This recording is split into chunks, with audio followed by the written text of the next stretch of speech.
दक्षिणमुखी मकान या दुकान दोनों अशुभ माने गए हैं, परंतु कुछ ऐसी परिस्थितियां भी होती हैं जबकि इसका बुरा प्रभाव नहीं होता है। यह भी हो सकता है कि दक्षिण दिशा के दोष किसी कारण से समाप्त हो गए हों। यह निर्भर करता है मकान के वास्तु, मोहल्ले के वास्तु और उसके आसपास स्थित वातावरण और वृक्षों की स्थिति पर।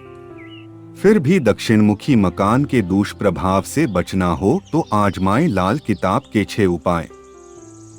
पूर्व में सूर्य, आग्नेय में शुक्र, दक्षिण में मंगल, नैऋत्य में केतु, पश्चिम में शनि, वायव्य में चंद्र, उत्तर में बुध, ईशान में बृहस्पति का प्रभाव रहता है। चूंकि दक्षिण दिशा पर मंगल का प्रभाव रहता है, इसलिए मंगल हमारे शरीर में खून, रिश्तों में भाई और लड़ाई झगड़े का सूचक है। यह दिशा यम की दिशा भी मानी गई है। 6 उपाय। 1. मंगल की दिशा दक्षिण मानी गई है। नीम का पेड़ मंगल की स्थिति तय करता है कि मंगल शुभ असर देगा या नहीं।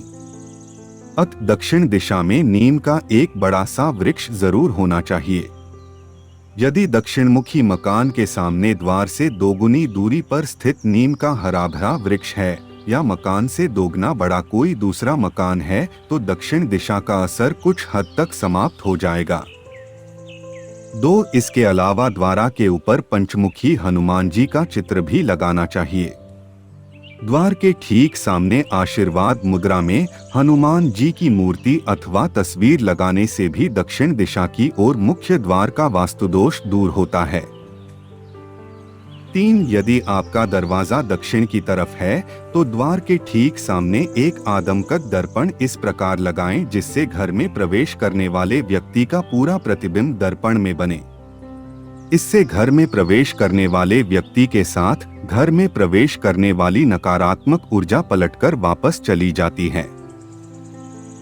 4. दक्षिण दिशा में मुख्य द्वार या खिड़की है तो उस द्वार या खिड़की को बदलकर पश्चिम, उत्तर, वायव्य, ईशान या पूर्व दिशा में लगाने से भी दक्षिण के बुरे प्रभाव बंद हो जाते हैं। 5. मुख्य द्वार के ऊपर पंचधातु का पिरामिड लगवाने से भी वास्तुदोष समाप्त होता है। 6. गणेश जी की पत्थर की 2 मूर्ति बनवाएं जिनकी पीठ आपस में जुड़ी हो। इस जुड़ी गणेश प्रतिमा को मुख्य द्वार के बीचों बीच चौखट पर फिक्स कर दें ताकि एक गणेश जी अंदर को देखें और एक बाहर को। इससे गृहक्लेश से मुक्ति मिलेगी।